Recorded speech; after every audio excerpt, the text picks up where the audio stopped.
Some of you are experiencing some relationship issues as you start to awaken. And this is very normal, so don't panic.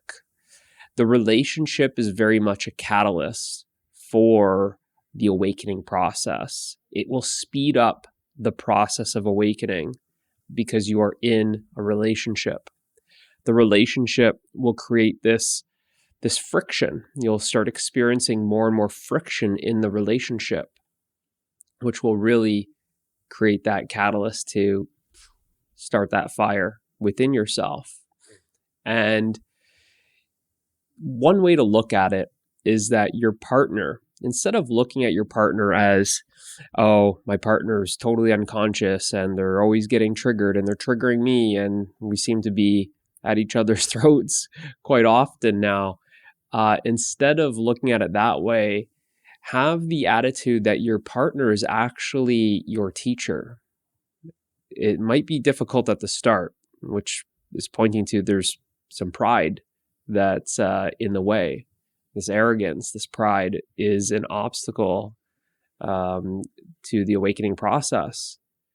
So when you look at your relationship almost like a classroom where your wife or your husband or your girlfriend or your boyfriend, your partner is your teacher, and they're simply pointing to something within you, then you're using that new awareness that you have, that heightened awareness. It feels like it's a heightened awareness, something new, where you used to basically get triggered or irritated or frustrated or flustered or whatever it is.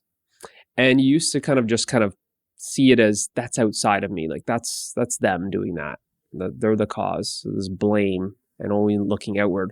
But now with this awareness, you're able to now turn. It's like you can turn inward.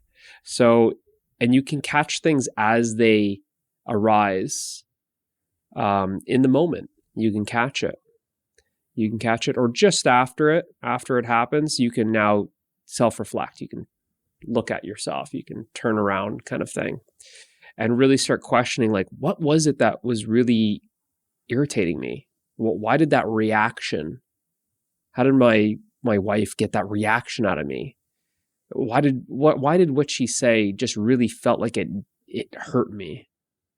Why did I close when she said this or he said that? Why do I feel dense and heavy because of this situation? So it's this self-inquiry. You're inquiring into the relation, into the emotions. You're inquiring into the energetics of that relationship. Why does it feel like you were expansive when you were driving home from work, and then as soon as you got in the house, you felt closed? Why can't you still be in that open state? Why does it feel like you're closed? Why does it feel like you're dense? So you start inquiring about the energetics. You start inquiring about the emotion that you're experiencing. Why do I feel hurt? And this is why I said it's a catalyst. It's a catalyst. Because what you'll see is you and your partner, it's like you're working together, essentially. It's just unknowingly, unknowingly. It's not like you're in control of it. It's just how the energy is expressing. But it's like the one is working with the other. This one that appears to be very unconscious will say do the unconscious things, say the unconscious things. It'll be experienced as very egoic or very victim orientated or very antagonistic.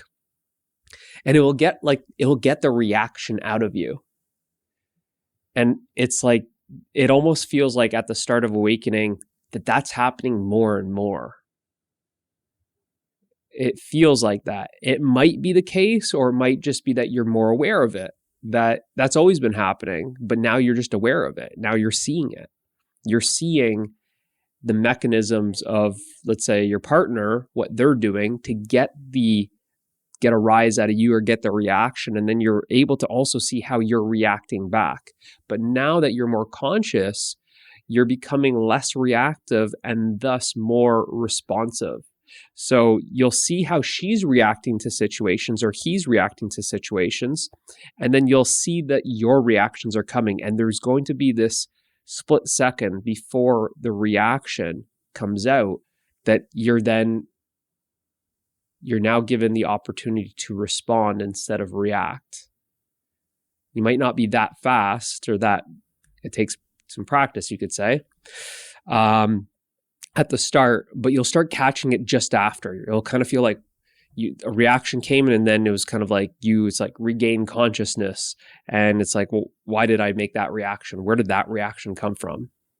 And you'll start seeing how it's like his or her conditioned mind really interacting with your conditioned mind. And you'll start being aware. You'll be able to almost like you're observing the situation from a neutral standpoint above, let's say, her and yourself. And you'll be able to see all of that reaction. It won't happen overnight. It just takes some, it's like, let's use the word practice.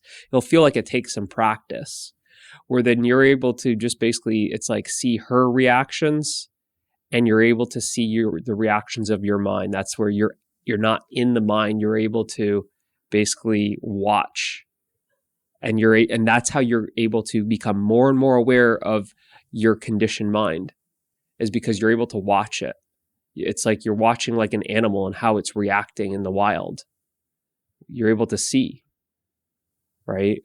Whereas when you're very identified with the mind, you can't see, because it's like you're in the mind, you're identified with the activity. But now when you're not identified with the activity, you're witnessing.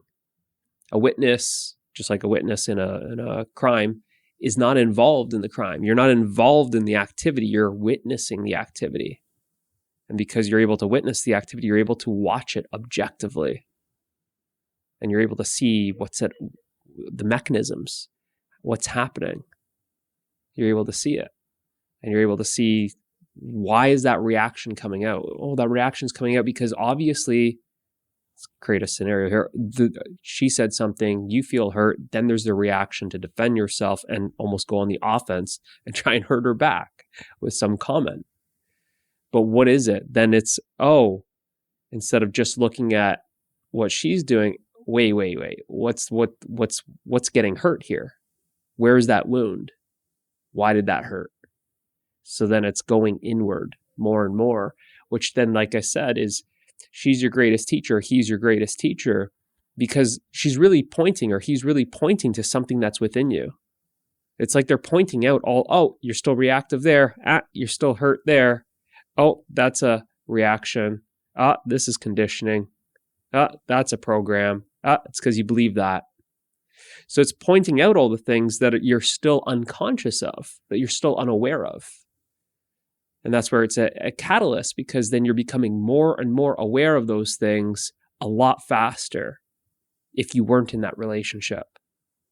Being in the relationship is like, the awakening is just like I said, it's a catalyst. A catalyst speeds up the reaction, right? And you're talking about chemistry.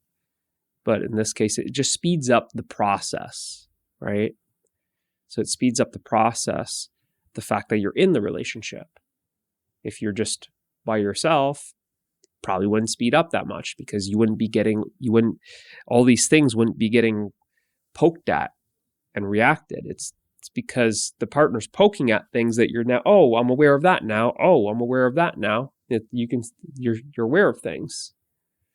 So he or she is very much pointing at things that are still in your blind spots.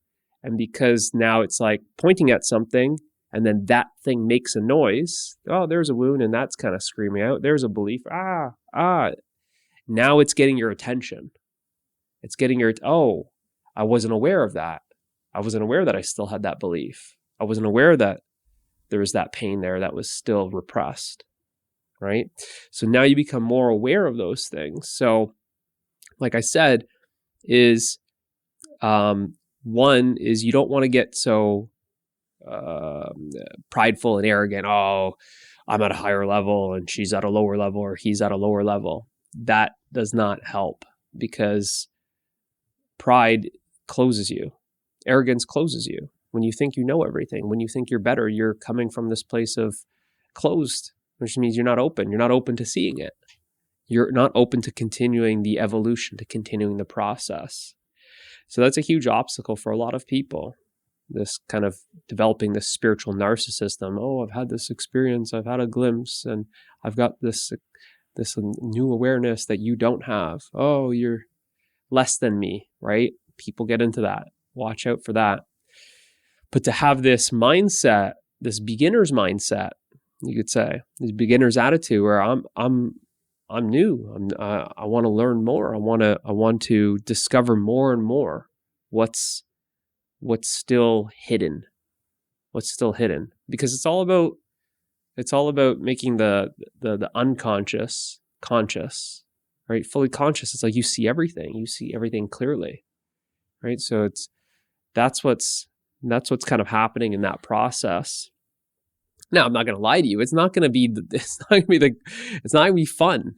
It kind of changes the relationship in a sense. First, you came into this relationship as the needy that wanted the love from the other partner, and you wanted your needs met.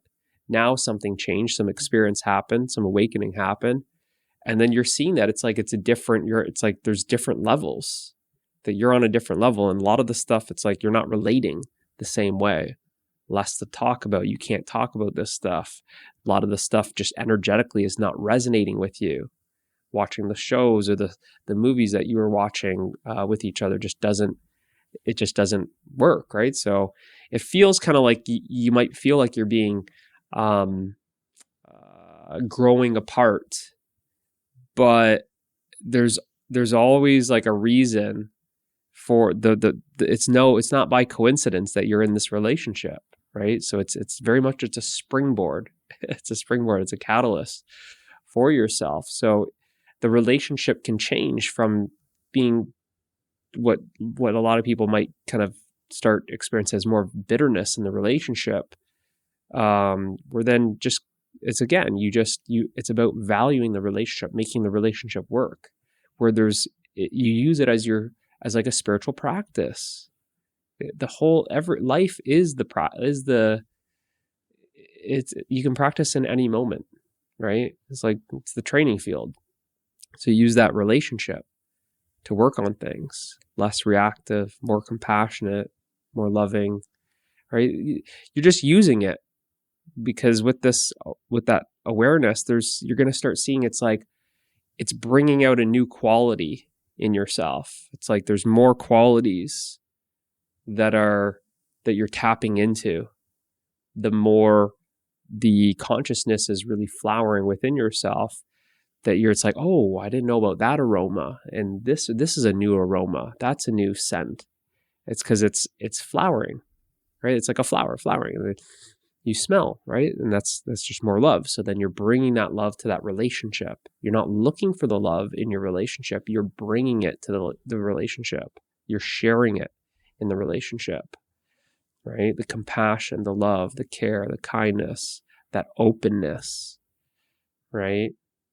The acceptance, all of these things is going to start really basically blossoming in the relationship, right?